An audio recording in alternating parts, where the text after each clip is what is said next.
Shalom saudaraku, kali ini kita akan mendengarkan khotbah Bapak Bambang Nursena tentang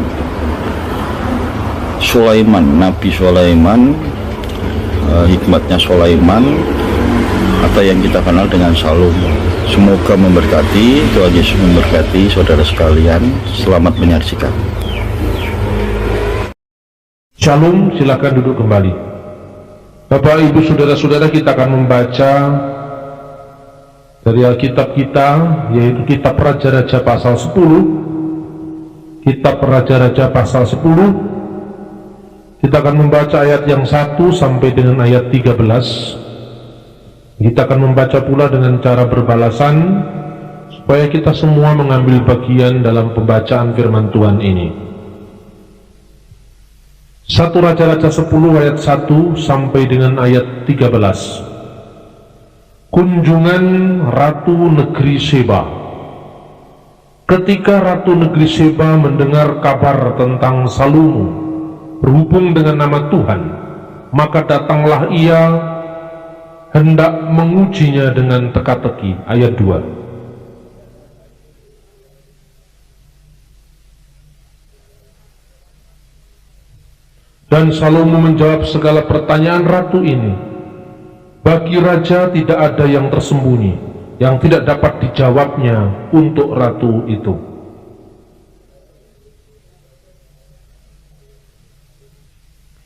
Makanan di mejanya, cara duduk pegawai-pegawainya, cara pelayan-pelayan melayani, dan berpakaian, minumannya dan korban bakaran yang biasa dipersembahkannya di rumah Tuhan, maka tercenganglah ratu itu.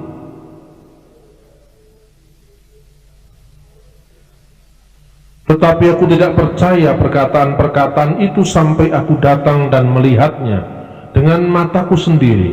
Sungguh setengahnya pun belum diberitahukan kepadaku. Dalam hal hikmat dan kemakmuran, engkau melebihi kabar yang kudengar. Terpujilah Tuhan Allahmu yang telah berkenan kepadamu semikian, hingga ia menundukkan engkau di atas takhta kerajaan Israel. Karena Tuhan mengasihi orang Israel untuk selama-lamanya, maka ia telah mengangkat engkau menjadi raja untuk melakukan keadilan dan kebenaran.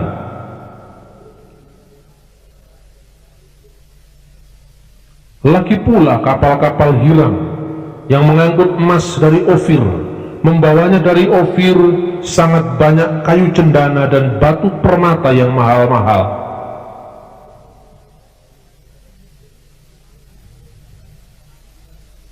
Raja Salomo memberikan kepada Ratu Seba segala yang dikehendakinya dan memintanya, selain apa yang telah diberikannya kepadanya sebagaimana layak bagi Raja Salomo.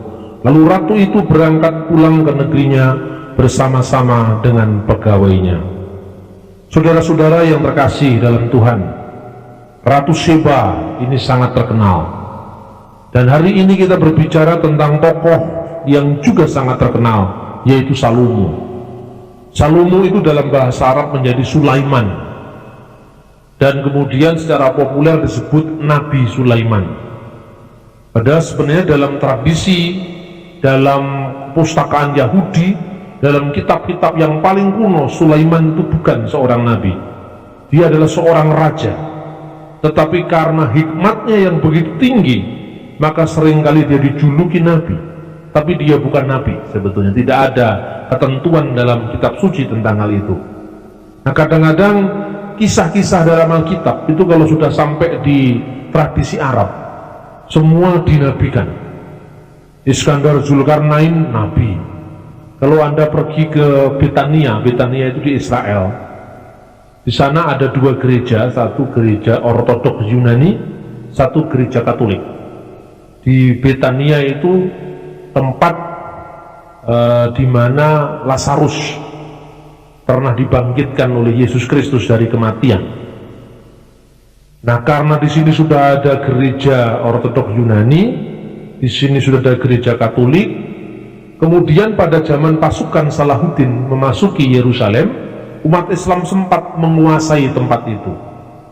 Lalu di depannya yang bisa dikuasai orang Muslim, sekarang didirikan masjid.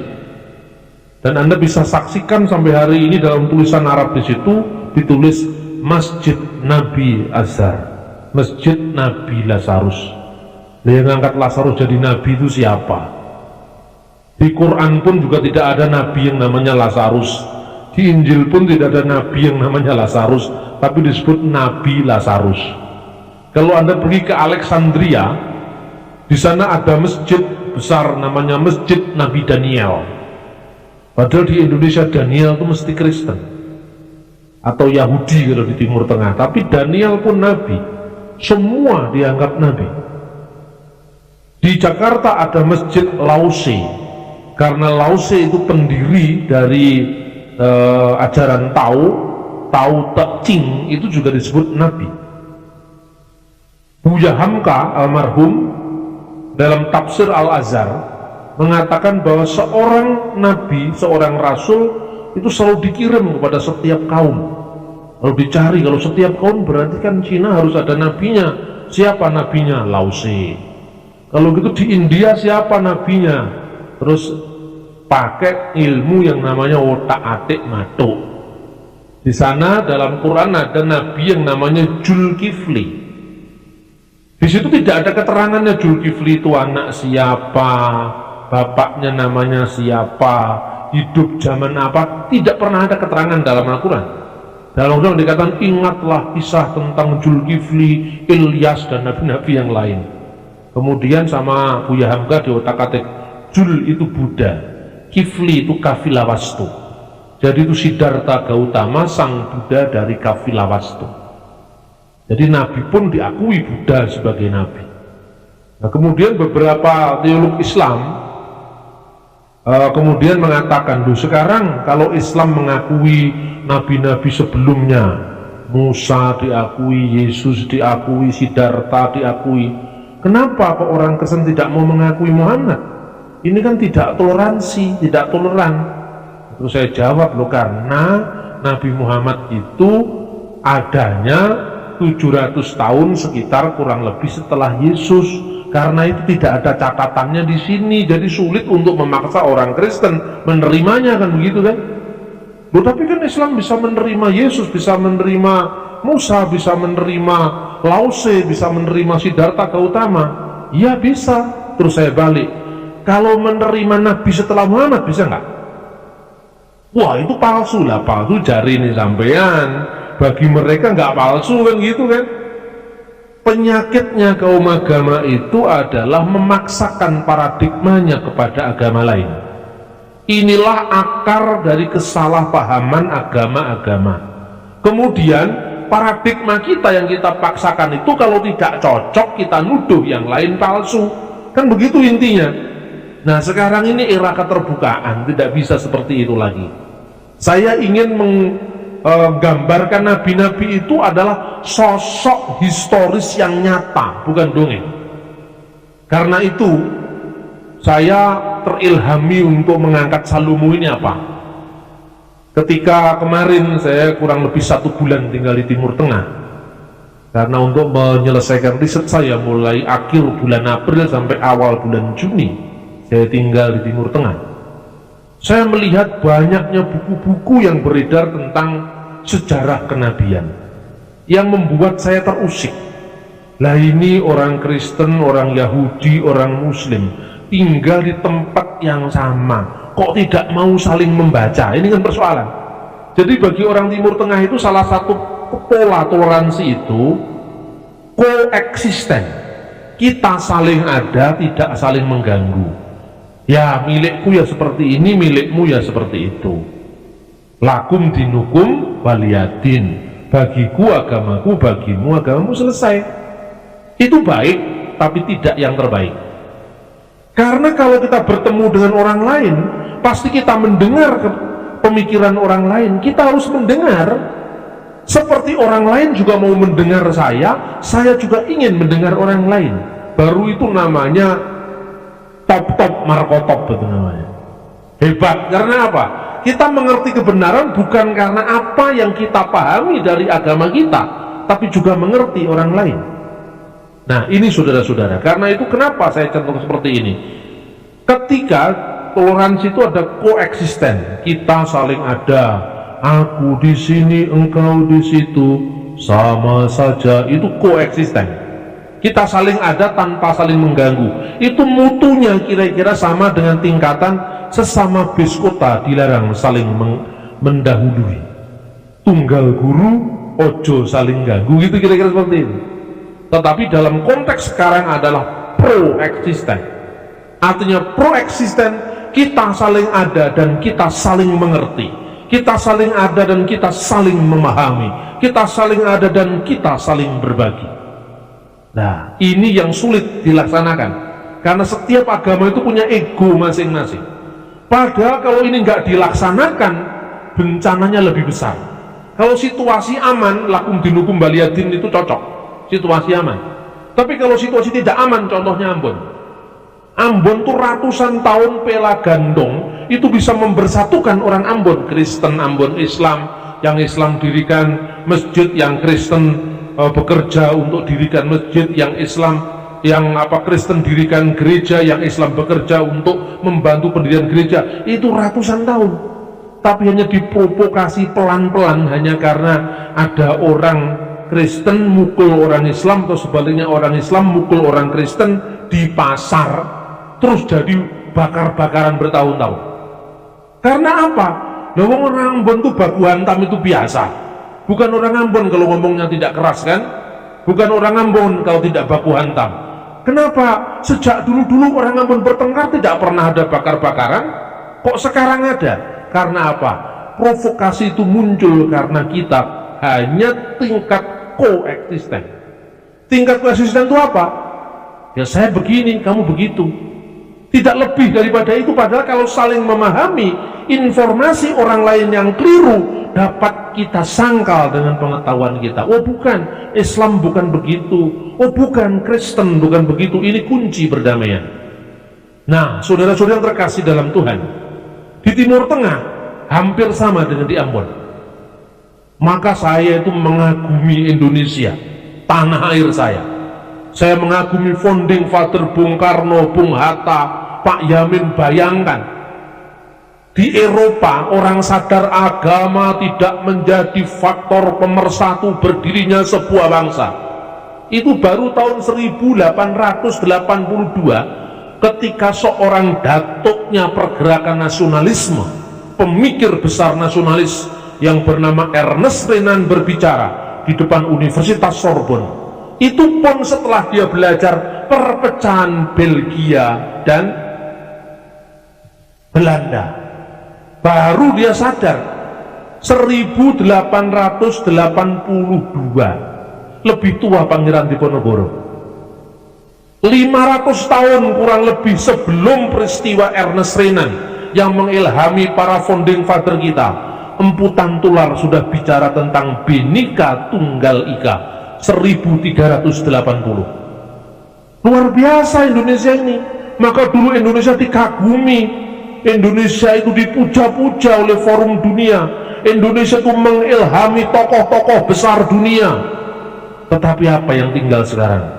Indonesia pengekspor TKI terbesar, Indonesia miskin, Indonesia kumuh, Indonesia pusat terorisme. Ini hanya bisa dilakukan dengan gerakan kesadaran, gerakan budaya sehat, gerakan toleransi, dan itu hanya dengan ilmu pengetahuan. Saudara-saudara terkasih dalam Tuhan, saya mengangkat ini karena saya melihat, coba sekarang Israel, orang Islam sama orang Yahudi terutama, kalau Kristen tidak ikut-ikut dalam hal ini, karena mau bait Allah jadi mau ndak itu bukan urusan saya, itu kalau Kristen. Tapi kalau orang Muslim berkepentingan dengan Yerusalem, khususnya Yerusalem Timur, orang Yahudi juga berkepentingan dengan Yerusalem Timur. Kalau Anda lihat TV, jangan langsung percaya, cek and recheck dulu. Karena apa? Di TV itu banyak cerita-cerita yang dibesar-besarkan. Contohnya, yang namanya Hamas itu bukan mewakili Palestina.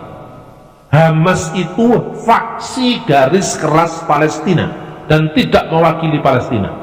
Apa sumpahnya Hamas? Sampai di anggaran dasarnya itu ada sumpah-sumpahnya. Ketika tentara salib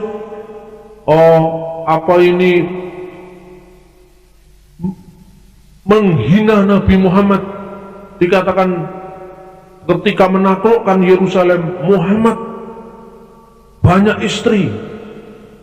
Yang seperti itu kok masuk anggaran dasar coba? Di Indonesia aja kalau anggaran dasar seperti itu dicoret kok di Indonesia itu di sana lolos saja, berarti kita lebih cerdas dari mereka, kan begitu. Terus ada dalam pembukaan anggaran dasarnya Hamas dikatakan apa? Palestina adalah tanah wakaf yang dikaruniakan Allah kepada umat Islam sampai akhir zaman. Lah po yo iso, ini kan nggak masuk akal loh, ya kan? Yahudi yang garis keras sudah ada, itu yang membunuh Yitzhak Rabin tahun 95 itu, bulan November tanggal 3. Karena waktu saya sedang di sana, seharian saya tidak keluar dari hotel karena semua diblokade. Itu 1,5 meter ditembak oleh dia dan tidak menyangka kalau dia bisa menembak Yitzhak Rabin, Perdana Menterinya. Ditanya sama televisi, kenapa Anda menembak Perdana Menteri Anda? Karena dia telah menyerahkan tanah Israel kepada orang Palestina. Tuhan yang menyuruh saya. Nah, ini kan repot. Mateni wong dikongkon Gusti Allah. Ya toh? Ini yang terjadi dan ini kok diberitakan yang begini ini di Indonesia. Mestinya jangan. Gara-gara anak kita ini banyak penasaran dengan Luna Maya, karena setiap hari isinya Luna Maya terus. Mestinya ndak usah. Ini media juga membuat situasi ini semakin keruh. Nah, saudara-saudara yang terkasih, apa dasarnya sekarang?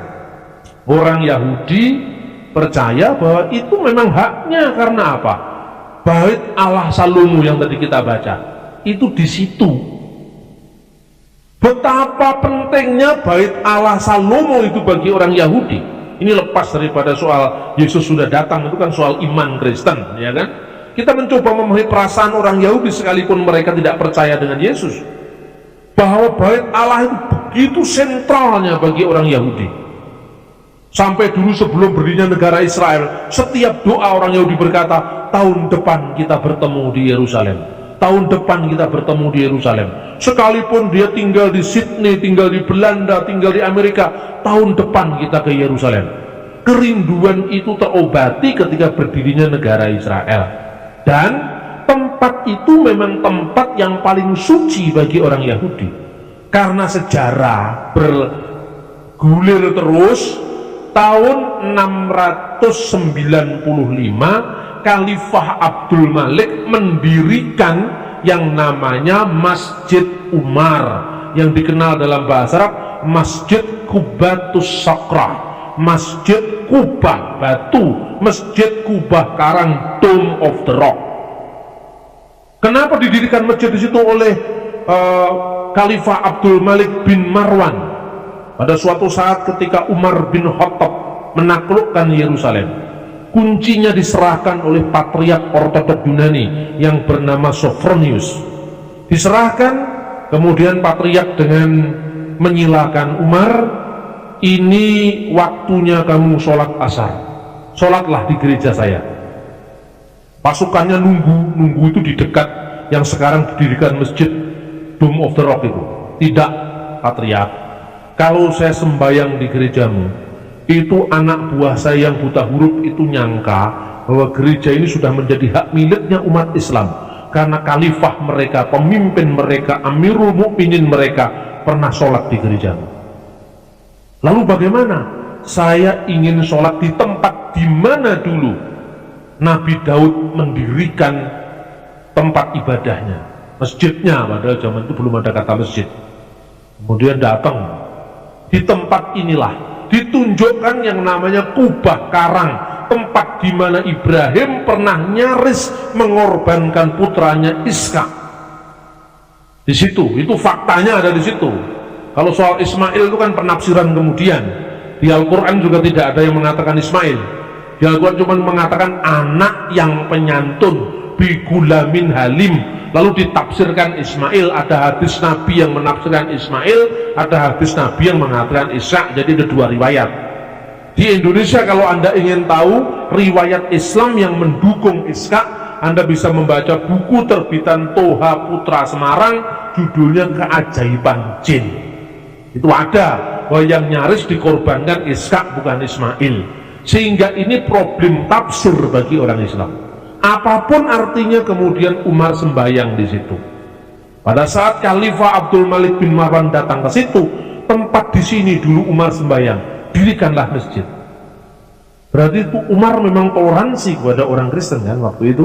Nah, sejak itu ada masjid sampai hari ini.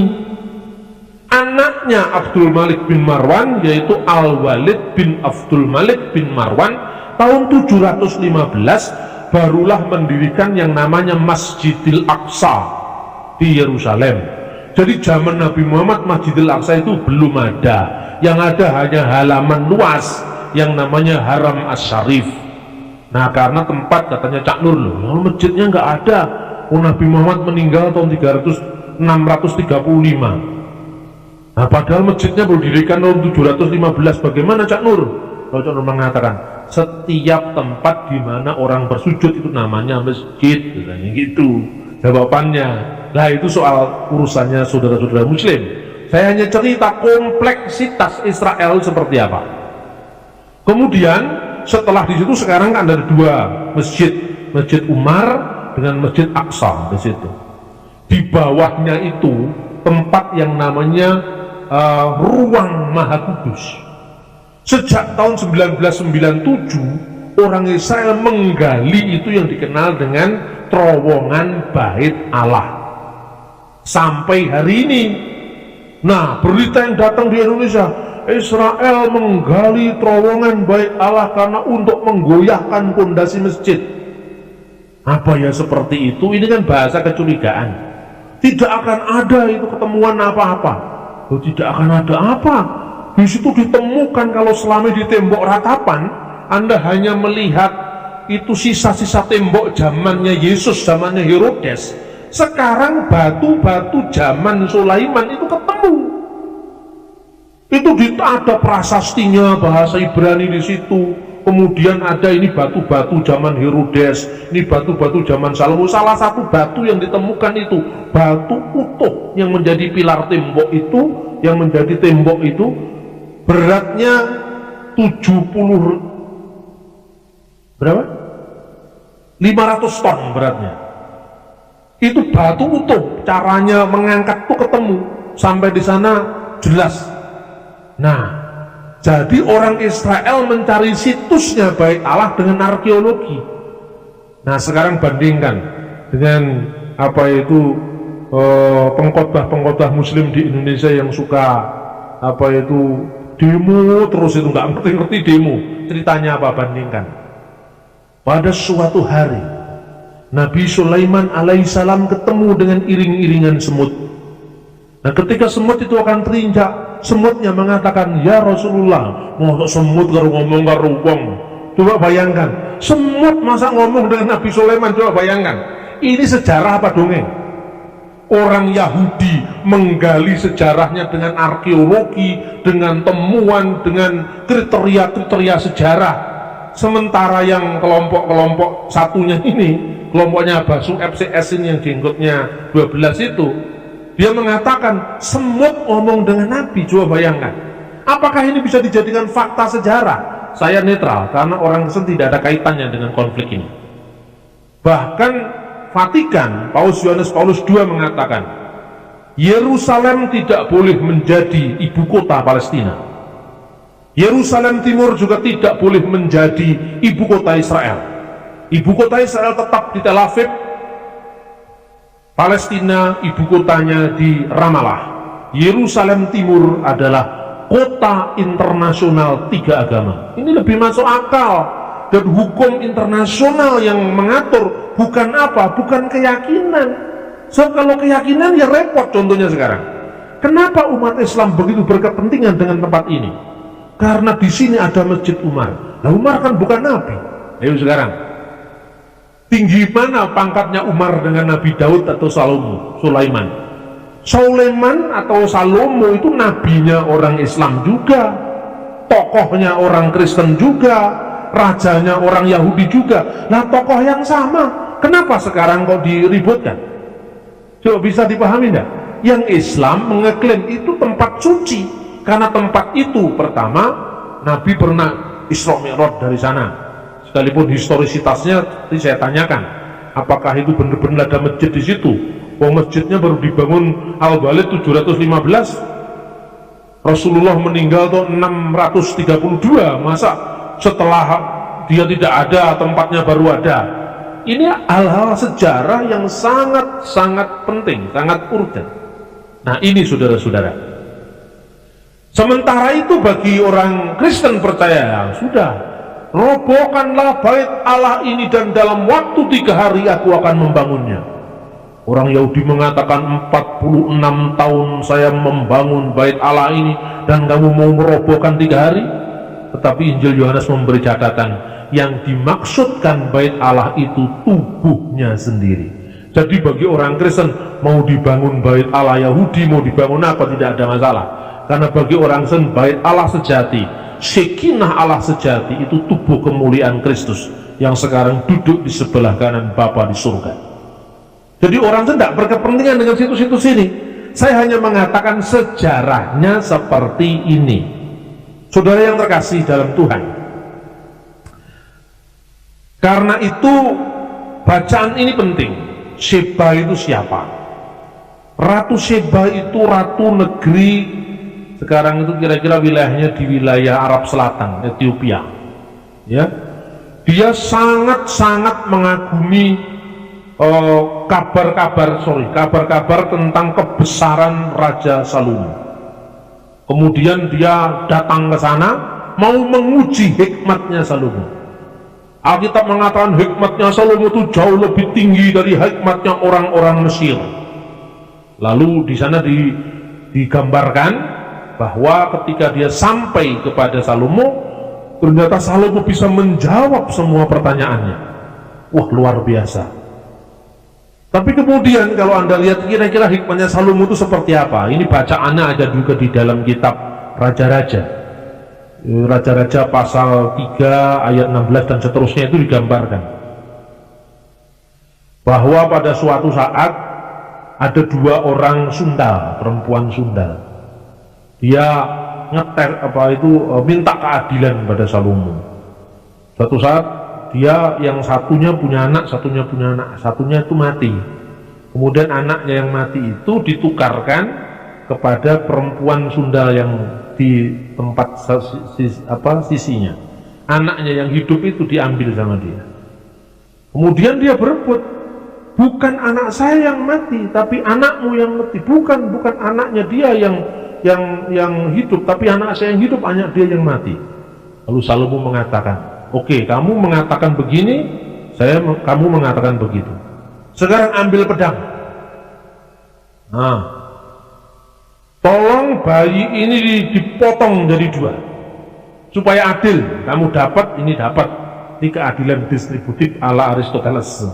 Nah, kemudian ibunya yang sejati tadi mengatakan jangan potong dia, lebih baik serahkan aja kepada dia. Saya nggak tega anak itu dipotong.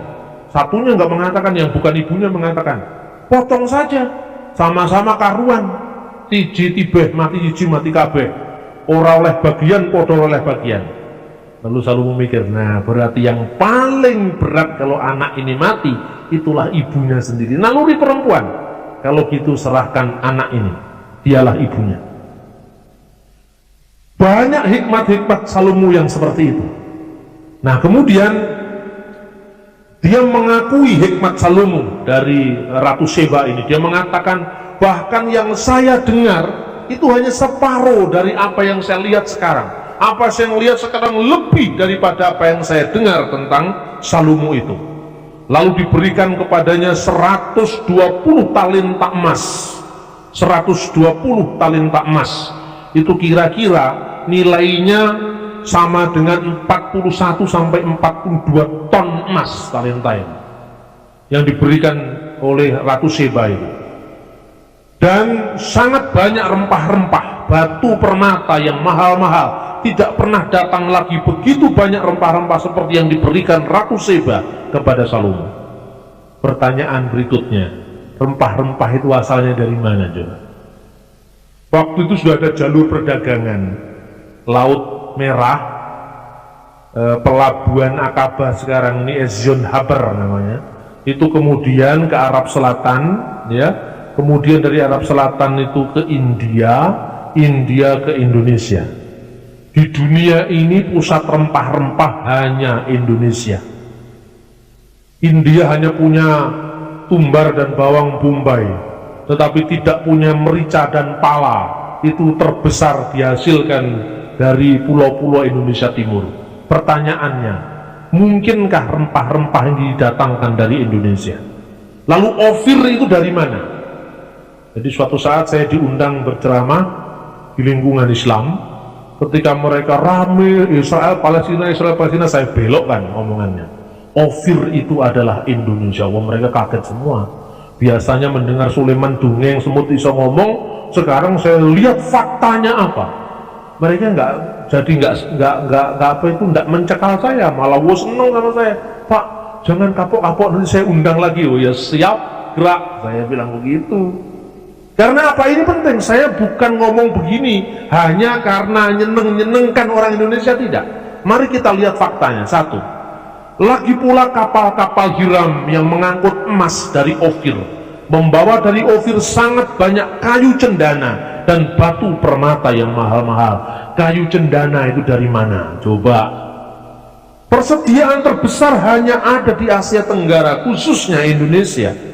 Kemudian raja mengerjakan kayu cendana itu menjadi langkan untuk rumah Tuhan dan untuk istana raja. Luar biasa. Kita pernah menyumbangkan 900 tahun sebelum Masehi di Bait Allah itu kayu cendana dari Indonesia. Ini mau saya tulis jadi buku loh ini, dan akan saya jadikan sarasian kebangsaan keliling Indonesia. Ternyata Bait Allah yang dibangun oleh Nabi Sulaiman, bahasa populernya kan begitu, Baitul Maqdis itu kayu cendananya dari Indonesia, emasnya dari Indonesia. Jadi Indonesia ini negeri yang sangat dicintai oleh Tuhan, kan gitu, sambil merdeka, itu kan. Jadi orang akan melihat, wah kalau gitu kenapa saya harus mikir dongeng? Kenapa saya tidak mikir fakta sejarah?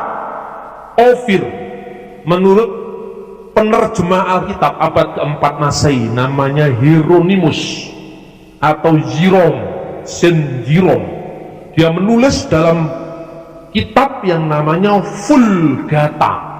Dalam Vulgata itu tidak sebanding emas dari Ofir. Diterjemahkan emas dari Ofir adalah emas dari India.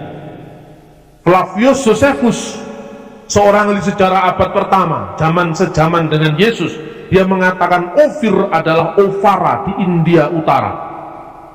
Ofir itu Ofara di India Utara. Yang lain-lain mengatakan itu ada di Somalia. Yang lain-lain mengatakan itu ada di Oman, Arab Tenggara. Tapi persoalannya, Alkitab juga mengatakan jarak untuk pergi ke sana itu hanya diperlukan waktu setahun. Sementara jarak antara Ezion Geber menuju ke Ofir digambarkan dalam Alkitab dengan bongkar pasangnya kapal itu 3 tahun. Jadi terlalu jauh, terlalu dekat kalau Oman, terlalu dekat kalau India. Yang paling mungkin yang lebih jauh dari India, apa itu sampai 3 tahun? Kalau Anda belajar tentang pelayaran abad-abad sebelum Masehi, misalnya tulisannya, geografinya Ptolemeus yang menyebut Indonesia itu adalah Pulau Emas.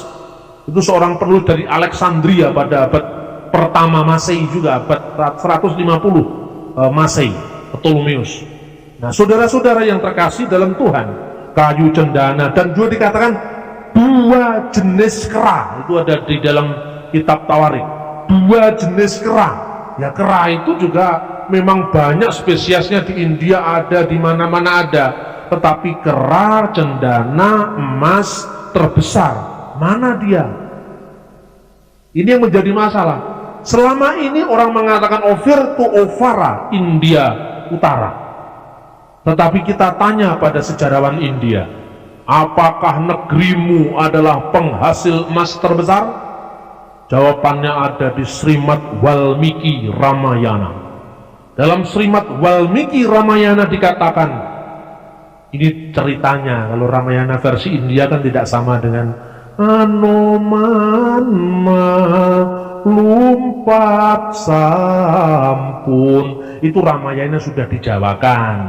Kalau Ramayana India namanya bukan Dewi Sinto tapi Sita. Rama itu Ram.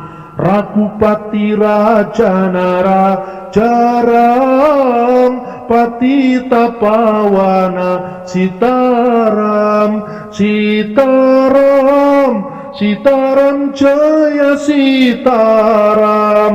Itu bahasa Sanskerta, pemujaan kepada Rama Sita. Ketika Sita diculik oleh Rahwana, dan Rahwana itu asalnya dari negeri Sri Lanka, Langka Ngalengko Dirojo, itu Sri Lanka. Terus kemudian orang Jawa dikatakan Ngalengko, ya kan? Terus kemudian di sana ada tempat yang namanya Bale Simhala, kemudian dijawakan Bale Sigolo-golo, itu kan wong Jawa ngarani Jabal Al-Kab, Jabal Lekak, waduh sak Jabal Lekak kok mas. Itu orang Indonesia lidahnya memang ya medok sekali. Tapi kalau lidah saya sudah internasional, Arab ya mirip, Sanskrit ya mirip gitu, karena sering banyaknya keluyuran yang seperti itu.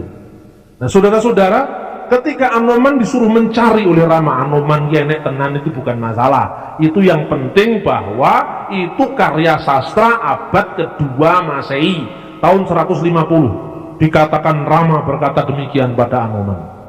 Yatnawanto Jawa Dwipam Sapta Rajo Pasobitam Suwarna Dwipa Rupya Kamanditam.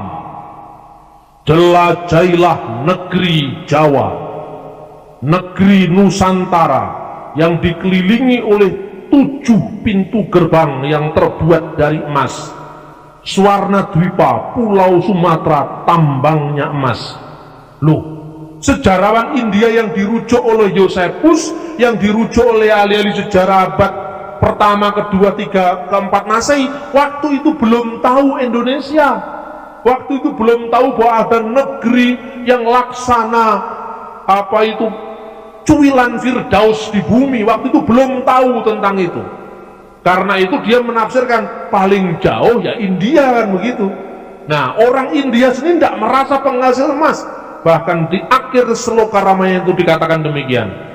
Di negeri paling timur dari kepulauan itu, yaitu maksudnya Nusantara, Dwipantara itu, ada satu gunung yang namanya Gunung Sirsira, Parwata Siro namanya Gunung Parwata.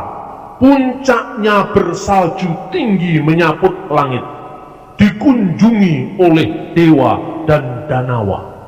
Mana itu? Gunung Jayawijaya di apa itu Papua. Gunung Jayawijaya itu kan ada saljunya. Di sana dikunjungi oleh dewa, karena orang India tidak tahu tempat itu terlalu jauh, dan danawa.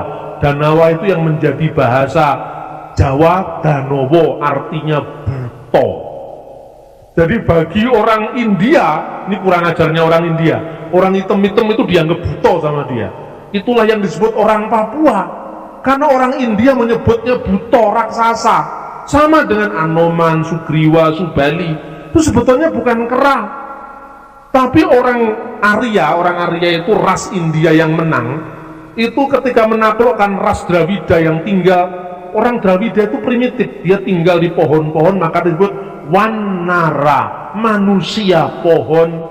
Manusia yang tinggal di pohon-pohon, kemudian oleh orang India dijadikan kera. Lalu di Indonesia Wanoro, jadi ketek Anoman, ketek Anilo, itu sebetulnya suku Dravida. Ini menariknya identifikasi sejarah.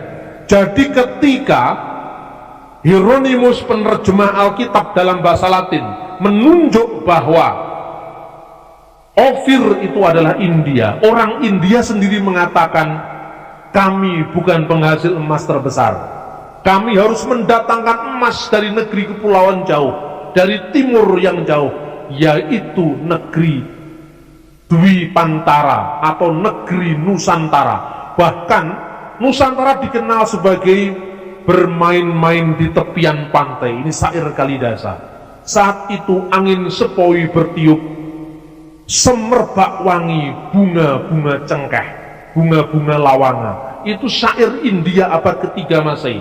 Jadi India memuliakan Nusantara. Tapi kenapa disebut India Nusantara ini? Samudra kita kan disebut Samudra India. Karena selama ini Indonesia dianggap imajeri dari India. Fakta mau saya kemukakan. Abad kedua ada yang namanya Didascalia Apostolorum. Itu merupakan naskah gereja purba yang berbicara tentang pelayanan atau peta pelayanan yurisdiksi para rasul. Thomas ketika dibuang undi dia pergi ke India, menurut sejarah abad kedua dikatakan, kamu akan diutus di India dan negeri-negeri kepulauan jauh. Jadi tugasnya Rasul Thomas itu ke India dan negeri-negeri kepulauan jauh. Di mana negeri-negeri kepulauan jauh? Negeri-negeri kepulauan jauh itu adalah tanah Nusantara. Saya terharu membaca temuan ini. Karena itu sudah lama saya uncai dikit-dikit mulai tahun 1999. Saya mencari datanya, ketemu itu dari Benares ada buku Srimad Walmiki Ramayana. Saya pergi ke Israel, ketemu Didascalia Apostolorum dalam bahasa Yunani. Saya pergi lagi ke tempat lain, saya bertemu dengan beberapa naskah, termasuk yang kemarin itu banyak naskah yang saya temukan selama saya 1 bulan tinggal di Mesir. Dan ini saya jadikan mungkin adalah sumpah Nusantara setelah Sumpah Pemuda, agar negeri ini tetap bersatu, negeri ini juga tetap memuliakan Tuhan. Tetapi yang saya lihat dari konteks kitab suci, orang ini tidak suka dengan Alkitab meskipun Alkitab ini sejarah, karena dianggap Kristen, kan begitu kan? Tetapi dengan saya tulis di forum kebangsaan, semua orang akan membaca Alkitab. Amin, saudara-saudara. Bagaimana tidak? Wong ini sejarahnya begitu. Kalau perlu saya tulis teks Ibraninya, misalnya contohnya. Deskripsi tentang kepulauan jauh menurut naskah gulungan kitab Nabi Yesaya yang berusia 2150 tahun. Ayo sekarang, sefanatik apapun pasti dia ingin lihat naskah yang usianya 2150 tahun, The Dead Sea Scroll. Di situ ada ungkapan tentang Indonesia dalam kitab Nabi Yesaya, nanti akan saya bacakan. Nah, saudara-saudara yang terkasih dalam Tuhan, apa yang menjadi menarik pada konsep Salomo ini? Pertama, Salomo tokoh sejarah. Sulaiman itu tokoh sejarah. Karena dia tokoh sejarah, dia tunduk pada hukum sejarah. Jadi bagi seorang peneliti sejarah, wahyu itu tidak berlaku. Wahyu itu lek sing percaya. Itu yang namanya Wahyu Sihombing. Kalau tidak percaya, temannya Frankie Sihombing, atau Wahyu Suhendro, atau Wahyu Iskandar. Yang percaya wahyu-wahyu karepmu. Tapi kalau sejarah tidak boleh seperti itu. Sejarah ya sejarah, histori ya histori, bukan harus dikaburkan dengan keyakinan. Tetapi saya ingin mengangkat teks kitab suci ini sebagai dokumen sejarah karena memang dia ditulis tahun 900 sebelum Masehi, Salomo ini. Dan ini secara naskah, manuskrip ini sangat berharga. Sehebat apapun Quran dianggap sebagai wahyu Tuhan, abad ke-7 sejaman dengan Borobudur, tidak ada nilainya. Kan begitu pola pikirnya. Jangan kemudian gara-gara wahyu semua batal, semua tidak berlaku karena wahyu Allah Subhanahu wa ta'ala. Iya menangi dewe kalau itu. Bagi saya, lo kenapa Pak? Kok Al-Quran tidak dikutip di tulisan Anda? Nah ini abad ke-7 sejaman dengan Borobudur, masa saya kutip? Wong yang diberitakan ini adalah abad-abad pertama Masehi, abad 9 Masehi. Nah yang namanya Nabi Sulaiman itu kan hidupnya abad 9 sebelum Masehi. Ya naskahnya satu-satunya ini.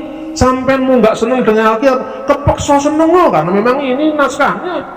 Nggak ada dokumen yang selengkap ini. Sampean nggak seneng, kepeksa wis seneng wae ora apa-apa.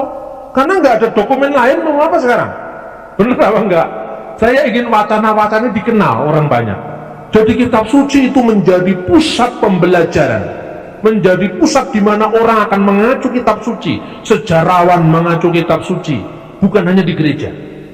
Ini gerakan yang sedang saya lancarkan sekarang. Saya yakin gerakan ini akan berhasil. Karena apa? Karena memang orang ingin tahu itu lebih besar. Tadi malam saya bicara di Parisada Buddha Nichiren Sosu, pertemuan generasi muda Buddha Nichiren Sosu di Lamongan, dibuka oleh Bupati Lamongan. Siang tadi saya sudah pulang karena saya pelayanan di sini. Penceramahnya adalah Wakil Gubernur Jawa Timur. Dan kemarin siang itu ceramahnya adalah Slamet Effendi Yusuf dari MUI, dulu pengurus Golkar.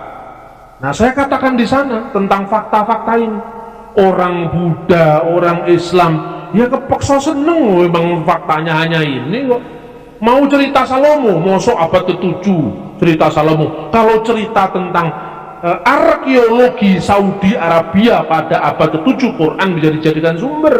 Tapi kalau bicara Salomo, pembangunan Baitul Maqdis, ya tidak berlaku. Yang berlaku ya kepeksa ini Alkitab. Kowe ra seneng karepmu seneng wae, aneke guriki kok. Kan begitu saudara-saudara. Ayo, Anda mau cerita Gajah Mada, like or dislike, senang atau tidak senang, Anda harus membaca Pararaton. Senang atau tidak senang harus membaca Negara Kertagama. Kan tidak mungkin Anda mengatakan Narto ki wong Jawa. Bedakan antara dongeng dengan fakta. Narto ya Narto, bukan Naruto.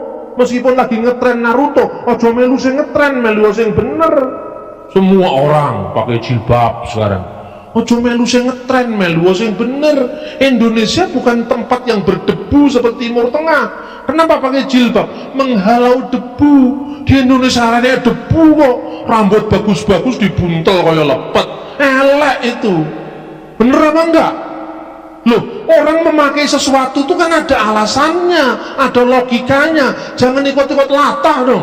Di Timur Tengah orang Kristen juga ada jilbab, tapi jilbabnya tidak sampai rapat begini, hanya disampirkan begini saja. Kecuali kalau biarawati, hanya begini aja disampirkan. Ini kan lebih anggun, kayak jilbabnya Ibu Nuriyah Abdurrahman Wahid, kayak mukenanya Ibu Megawati, Ibu Fatmawati, kan lebih anggun ketimbang set. Ini wah, wopo itu kan? Oh, melu-melu. Bangsa Indonesia itu sukanya melu-melu. Selama kita ikut-ikutan, kita tidak pernah bisa menjadi bangsa yang besar. Saya itu mempraktekkan pribadi saya. Saya mengatakan, loh, kenapa ikut? Selama kan trennya ikut-ikut ngomong Betawi-Betawi. Saya itu sudah sejak kapan di Jakarta? Saya tidak ikut ngomong Betawi. Saya itu ngomongnya ya apa adanya, Jawa Timuran. Lah kok sekarang orang pada terok-terok saya, ikut-ikut saya? Lah, itu berarti pribadi saya lebih kuat daripada pribadi yang saya pengaruhi. Kalau Anda ikut-ikut berarti Anda terpengaruh. Tetapi bagaimana sekarang kita menciptakan pribadi yang kuat agar orang terpengaruh dengan kita? Pribadi yang kuat itu pribadi yang berani mencipta, berani melawan arus apapun resikonya, tapi dengan pertimbangan yang matang. Saudara-saudara yang terkasih dalam Tuhan, sekarang sosok Salomo, tadi pagi saya berbicara tentang sosok Ibrahim. Gara-gara membaca teks salah, Pirke Eliesar, di situ dikatakan Ani Adonai Hosetika mi Ur-Kasdim. Akulah Tuhan yang mengeluarkan engkau dari Ur-Kasdim. Firman-Nya kepada Abraham, dibaca oleh Rabi Eliezer, Pirke Rabi Eliezer abad kedua. Ani Adonai Hosetika Asher Hosetika me Or Kasdim. Akulah yang mengeluarkan engkau dari api Kasdim. Lah kemudian muncul cerita di dalam Midrash Rabbah Yahudi abad kedua yang sekarang ini oleh orang Yahudi sendiri gak dianggap sebagai sejarah, yang cerita Ibrahim dibong ora mempan. Lah ini sekarang mitologisasi terhadap tokoh-tokoh kenabian. Sekarang saya mau tunjukkan, pertama selain hikmat Salomo, mari kita lihat 1 Raja-Raja pasal 4 ayat 33. Apa yang tertulis di sana ini penting. Begini bunyinya, ia bersajak tentang pohon-pohonan, dari pohon aras yang di gunung Libanon sampai kepada hisop yang tumbuh pada dinding batu. Ia berbicara juga tentang hewan dan tentang burung-burung dan tentang binatang melata dan tentang ikan-ikan. Nah, Salomo berbicara tentang burung, bukan Salomo ngomong dengan burung.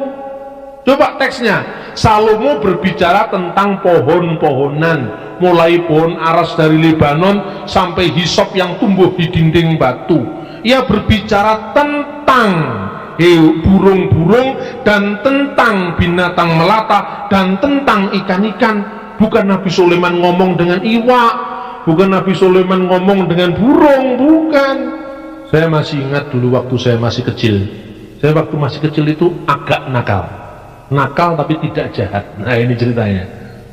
Setiap kali hari raya Idul Fitri, nenek saya mendapat tamu. Tamunya itu adalah teman dari almarhum kakek saya.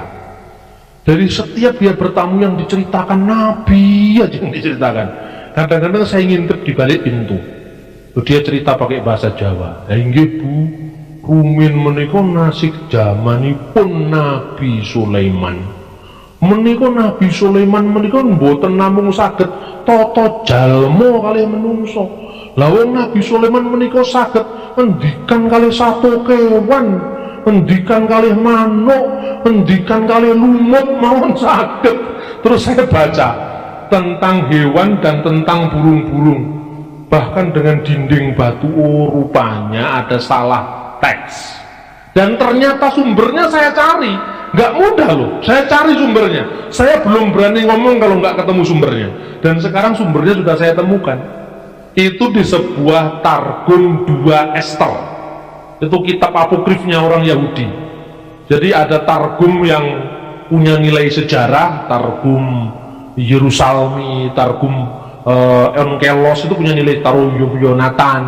Tapi kalau Targum Ester itu ya klasifikasinya apokrif di kalangan orang Yahudi. Digambarkan, nah ini dalam Targum itu mungkin karena salah membaca tentang burung-burung, dibaca bicara dengan burung, padahal dikatakan Salomo berbicara tentang burung-burung, bukan Salomo bicara dengan burung. Saya cari teksnya, ternyata ketemu. Pada suatu hari, ini menurut Targum 2 Ester ini dikatakan, Sulaiman punya pasukannya dari burung-burung. Pasukan dari burung-burung dan semua hewan itu dipanggil oleh Salomo, dan salah satu burung yang besar itu sering diterjemahkan dengan ayam jantan. Tapi ayam jantan itu di dalam salah satu teks dari bahasa Ethiopia disebut hudhud, dan itu yang masuk dalam Al-Quran, burung hudhud. Burung yang kemudian semua sudah sowan kepada Kanjeng Nabi Sulaiman. Jadi kalau cerita ini seperti dongengnya nenek saya dulu, kabeh ki wis sowan karo Kanjeng Nabi Sulaiman. Lah hudhud ora teko, digoleki hudhud, lek kowe ora teko tak beleh, katanya Nabi Sulaiman, ceritanya gitu, disembelih. Ternyata hudhud itu atau ayam jantan besar itu tadi terbang di atas Ethiopia, di atas Sabak, Ratu Seba.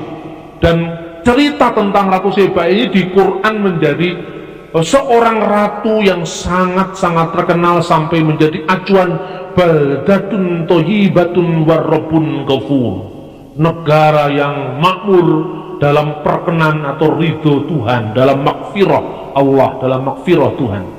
Kemudian burung ini lihat kepada raja atau Ratu Seba itu. Lalu ketika dia mau dibeleh sama Salomo, dibeleh itu sembelih, dia datang. Dari mana kamu? Hudhud, gitu kan, seperti itu. Maaf Baginda, saya baru keliling-keliling dunia dan saya melihat di sana ada sebuah kerajaan di selatan yang tidak mau tunduk kepadamu. Oke. Lalu panglimanya Salomo memanggil burung-burung itu dan kemudian menuliskan surat di atas burung itu. Kemudian ditaruh di burung, di sayapnya burung itu, lalu burung itu terbang seperti pesawat Air Asia, sampai ke sana. Kemudian ketika burung itu mau turun, katanya Seba, Ratu Seba sedang menyembah laut.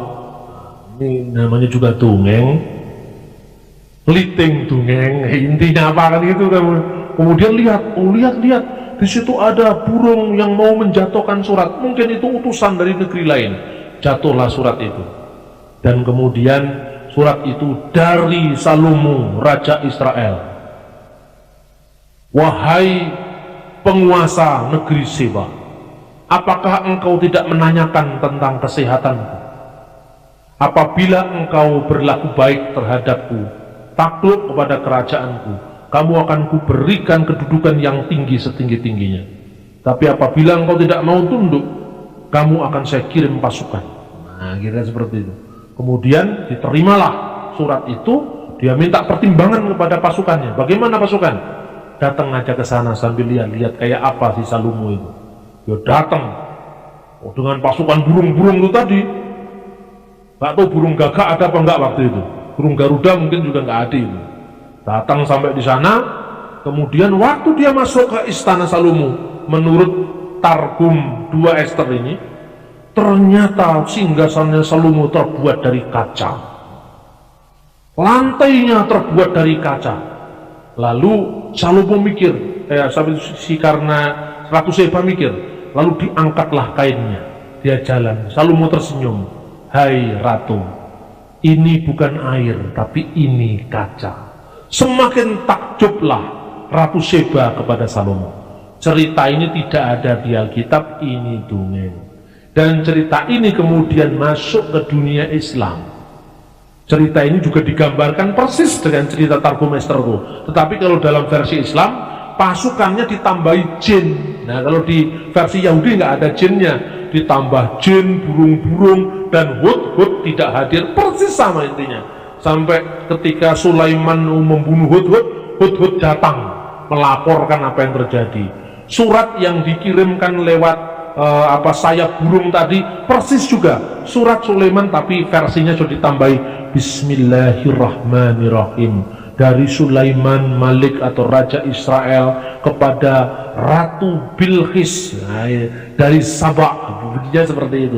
Tapi persis ini berasal dari dongeng Yahudi abad kedua yang namanya Targum 2 Ester. Jadi dari mana cerita Nabi Sulaiman bisa ngomong dengan manuk, bisa ngomong dengan burung? Pembacaan teks ini pertama oleh Targum dibaca salah. Berbicara tentang burung, berbicara tentang pohon, dalam konteks apa? Untuk menulis sastra hikmat, untuk menulis Amsal. Konteksnya ayat 29. Dan Allah memberikan kepada Salomo hikmat dan pengertian yang amat besar, serta akal yang luas seperti dataran pasir di tepi laut. Ketika hikmat Salomo melebihi hikmat segala Bani Timur dan melebihi segala hikmat orang Israel. Ia lebih bijaksana daripada semua orang, daripada Etan, dari orang Israel itu, dan daripada Heman, Kalkol, dan Darda, dan anak-anak Mahol. Sebab itu ia mendapat nama di antara segala bangsa sekelilingnya. Ia menggubah 3.000 amsal, dan nyanyiannya ada 1.005. Ia bersajak tentang pohon-pohon. Jadi pohon-pohon itu dalam bahasa sajak. Kalau Ebit GAD mengatakan tanyalah pada rumput yang bergoyang, jangan Anda tafsirkan Ebit iso ngomong karo suket, jangan. Ini sejarah dengan dongeng harus bisa dibedakan lah. Coba kalau kita memahami agama seperti ini kan luar biasa. Tapi kalau memahami agama kaya dongeng, wis aku ora usah percaya karo agama ora paten. Kecerdasan kita, otak kita, hikmat kita tidak bisa diperbodoh dengan yang namanya fanatisme agama, tahayul agama. Karena itu harus dikonstruksi kembali sesuai dengan sejarah. Ini pemikiran-pemikiran baru yang mungkin orang tidak pernah mikir. Sebab kalau orang sudah ngomong kitab suci, orang wani melebu. Kalau saya berani aja lah, udahlah. Nanti nggak apa-apa. Yang penting kita tidak pernah menyakiti orang. Saya ngomong fakta. Saya percaya orang yang lebih ingin tahu, orang yang pikirannya cerdas ingin tahu, akan mengalahkan ketidaksukaannya pada saya. Saya percaya itu karena sudah saya praktekkan di mana-mana. Saya tidak dijauhi, saya tidak dicekal, saya tidak dimusuhi, saya tidak dikejar-kejar, tapi saya malah dipanggil-panggil. Karena apa? Rasa ingin tahu manusia akan kebenaran itu jauh lebih penting ketimbang tahayul-tahayul yang dia simpan, tahayul-tahayul yang dia kembangkan, yang dia ceritakan. Dan bangsa yang besar adalah bangsa yang bangkit dari ketahayulan. Bangsa yang besar adalah bangsa yang cerdas, seperti yang dikatakan dalam Alkitab tadi, dan pengertian yang amat besar serta akal yang luas seperti dataran pasir di tepi laut. Nah, kan luar biasa. Jadi ketemu sekarang sumbernya. Salomo bisa ngomong karo tekek, Salomo bisa ngomong karo cecak, Salomo bisa ngomong seperti Angling Darmo ngomong dengan cecak. Itu sudah ketemu. Itu bukan sejarah, itu dongeng. Karena itu mari kita kembali pada sejarah. Ya wis kepeksa maca Alkitab sik nek ora seneng karo Alkitab. Karena memang ini faktanya. Satu-satunya naskah yang paling kuno yang berbicara dengan tokoh-tokoh yang sekarang dipersoalkan, tokoh-tokoh yang sekarang dihebohkan dalam kasus Palestina, yang dihebohkan dalam kasus Bait Allah, yang dihebohkan dalam kasus Yerusalem Timur. Ini satu-satunya sumber tertua. Yo mung iki, hanya ini. Seneng ora seneng ya enek iki, mau apa? Kan akhirnya seneng juga.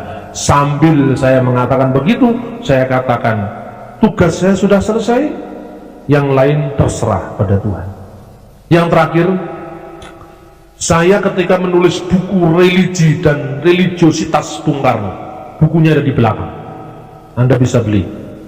Waktu itu saya didukung oleh Presiden Gus Dur, tetapi ketika draft buku itu jadi, saya diminta oleh seorang rekan namanya Ibu Amanda dari Masyarakat Dialog Antaragama. Dia mengatakan, dia panggil saya Mas Bambang, Mas, apa tidak sebaiknya Anda cek and recheck lagi dari tokoh-tokoh dekat Bung Karno? Saya bilang, sudah Mbak. Siapa ini? Mr. Nakajima dari Jepang. Saya 3 kali ke Jepang untuk dalam rangka nulis buku ini. Kemudian keluarga Bung Karno, khususnya keluarga yang di PDI Perjuangan, Mas Guru dan sebagainya. Tapi satu yang belum, Ibu Hartini, karena dia juga sangat penting mengetahui banyak tentang Bung Karno. Yang memang luar biasa informasi beliau. Saya diantar oleh Ibu Amanda ini, dan kemudian saya ketemu dengan anaknya Ibu Hartini sebelum dia menikah dengan Bung Karno, dengan almarhum Pak Sukoco.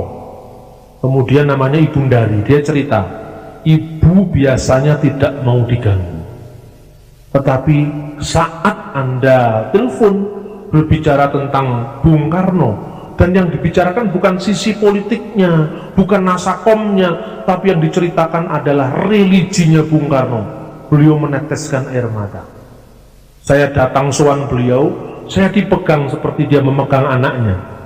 Saya tidak pernah ketemu orang muda yang peduli dengan hal seperti ini. Dia nangis, terpaksa saya tidak menanya dulu sampai dia berhenti air matanya. Dan dia banyak bicara dalam bahasa Belanda, bahasa yang tidak saya pahami. Waduh, mati saya.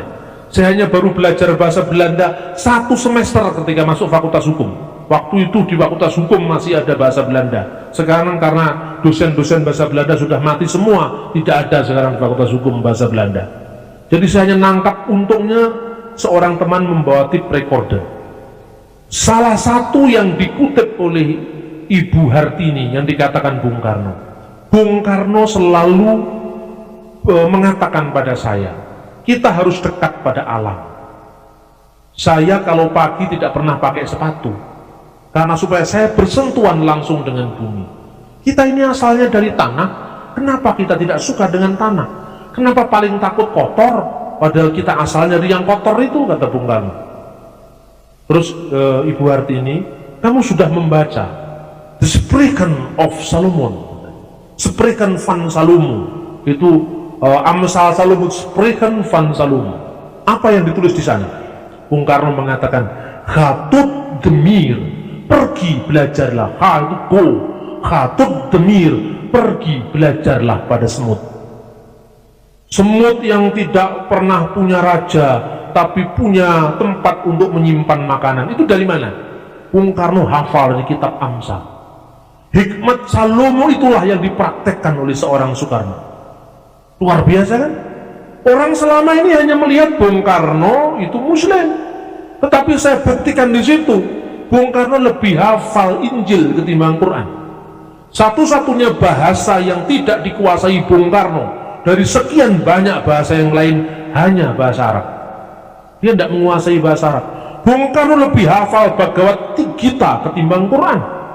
Ini fenomena yang aneh bagi saya, dan itu saya teliti. Begitu saya teliti jadi buku heboh buku itu. Beberapa tahun yang lalu kan buku itu sempat heboh. Salah satu yang menentang buku itu adalah Pak Dawam Raharjo. Bambang Nursena ini seorang yang menjauhkan Soekarno dari Islam. Terus saya katakan, Islam yang mana Pak? Kalau Islamnya Bapak mungkin iya, tapi Islamnya Soekarno memang lain dengan Islamnya Bapak. Saya bilang gitu. Itu di Paramadina. Dan yang nyponsori bedah buku itu Yayasan Wakaf Paramadina yang dipimpin oleh Nurkolis Majid. Saya ingin mengulang cara-cara seperti ini ketika saya mau mengangkat tentang pusaka tumpah darah Indonesia. Jadi Indonesia menurut kitab menurut kitab Nabi Yesaya, ternyata Indonesia ini menyumbangkan sesuatu, pembangunan bait Allah. Ini hipotesis saya. Emas dari Ofir itulah yang dibawa oleh Salomo dan digunakan untuk apa? Membangun bait Allah. Jadi kalau benar emas kita sampai digunakan, wah luar biasa. Indonesia tidak hanya dengan kaya dengan Mas Parno, Mas Joko, Mas Bambang, tapi juga emas beneran. Makanya Pak Damar Jati ngomong sama saya, semua kok dipanggil emas? Emas kita memang ternyata Suwarna Dwipa, Pulau Emas.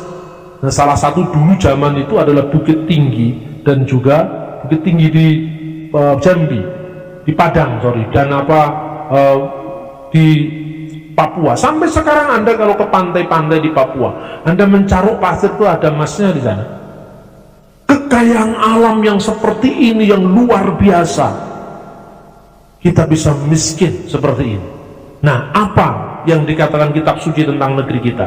Mari kita baca kitab Nabi Yesaya, nubuatan akhir zaman. Yesaya pasal yang ke-24, kita akan membaca mulai dari ayatnya 14. Dengan suara nyaring mereka bersorak-sorai, demi kemegahan Tuhan mereka memekik dari sebelah barat.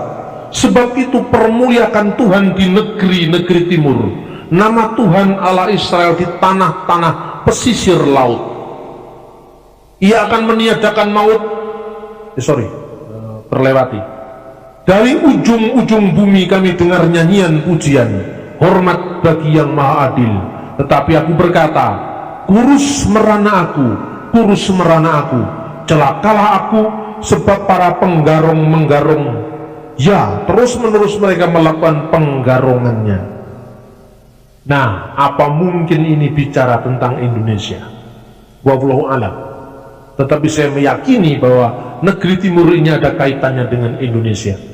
Yang disebut tanah-tanah pesisir laut selama ini dianggap Assyria, tapi Assyria hanya memiliki 1-2 pulau. Indonesia memiliki ribuan pulau besar dan kecil. Indonesia daerah yang memiliki pantai terluas di dunia, dan ujung-ujung dunia tidak mungkin Assyria di Irak. Maka sekarang baru ada seorang penulis di Israel yang menulis From Jerusalem to Papua. Dia meyakini bahwa ujung bumi yang ditulis dalam Alkitab adalah Papua. Nah, luar biasa. Gerakan-gerakan sekarang ini semakin hari semakin mendekatkan antara kitab suci dan Indonesia, antara Israel dan Indonesia. Saya berbicara tentang ini bukan mengada-ada, tetapi saya melakukan riset. Terakhir pasal 60, kitab yang sama, kitab Nabi Yesaya.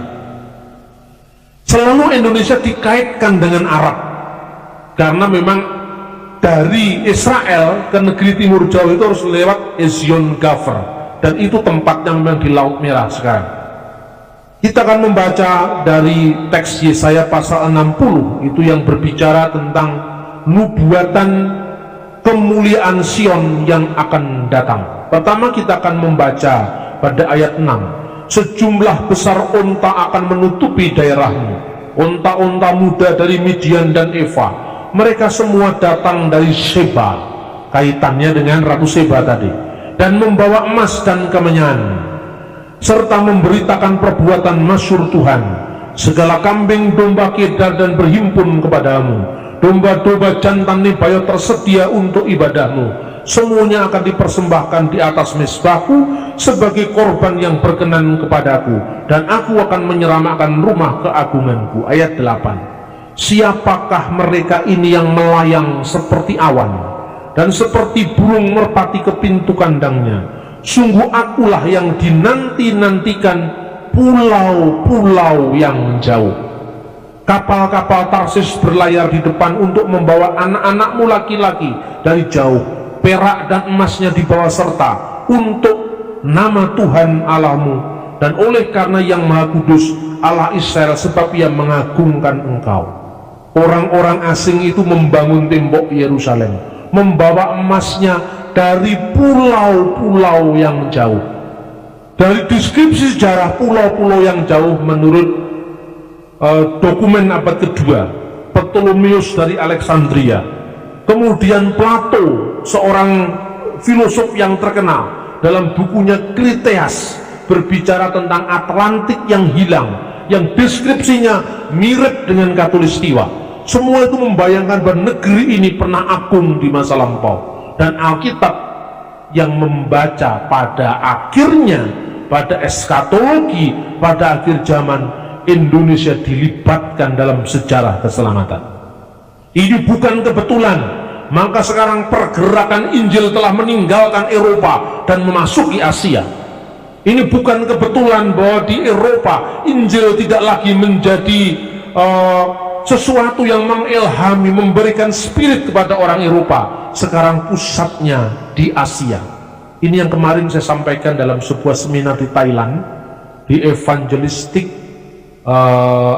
Bangkok Evangelistic Ministry. Saya sampaikan ini, dan saya mengatakan kita harus melayani negeri ini mulai dari Thailand Selatan sampai negeri sebelah selatan, yaitu Indonesia. Karena negeri ini saya yakin akan menjadi pusat bagi evangelisasi, pusat nama Tuhan dan kebenaran akan diwartakan dari sini. Ada banyak fakta yang tidak bisa saya jelaskan, tetapi ke depan saya yakin, saya beriman bahwa Indonesia akan luar biasa. Indonesia bagi kemuliaan Tuhan. Indonesia akan dipakai Tuhan. Apa? Sumber dayanya apa? Kita punya penduduk cukup besar. Kalau penduduk Cina, mereka tidak banyak peduli dengan agama. Orang Indonesia penduduk yang paling peduli dengan religiositas. Orang penduduk yang degup dadanya diisi dengan relung-relung kesadaran tentang adanya Tuhan, kata Bung Karno. Itulah Indonesia. Betapa hebatnya kalau Indonesia menjadi pusat bagi pewartaan kabar baik ke seluruh dunia. Karena itu apa? Catatan yang pertama, jangan lagi mengekor pada orang lain. Jangan lagi mengikut paradigma londo dingdong. Jangan lagi mengikut paradigma orang barat. Kembali ke jati dirimu. Tuhan akan memakai negeri ini. Tuhan akan membuat negeri ini hebat.